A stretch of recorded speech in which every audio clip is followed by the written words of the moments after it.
This pair of friends bought an old Cadillac DeVille, and what they decided to do with it will shock you.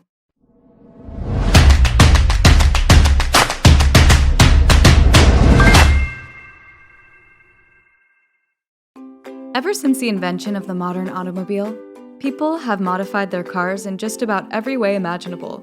Some of these upgrades can really help the vehicle to run more efficiently, and some of them are added on more for their flashy appearance than their functionality.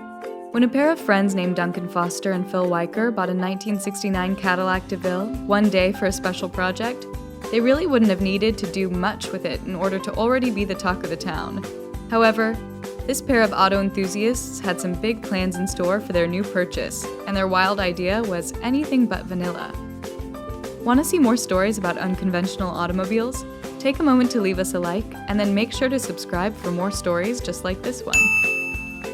When Duncan and Phil were both enrolled in college at Ontario, Canada's McMaster University, they one day decided to put their heads together and come up with a truly outrageous idea.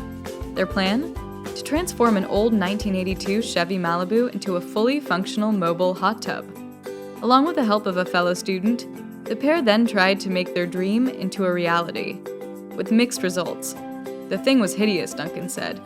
The car barely ran, but we were really proud of it.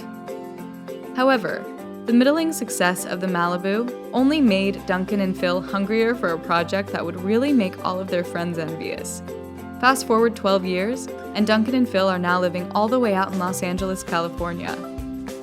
Sensing that the timing was right, the duo decided to revisit their old plan of building a functioning mobile hot tub.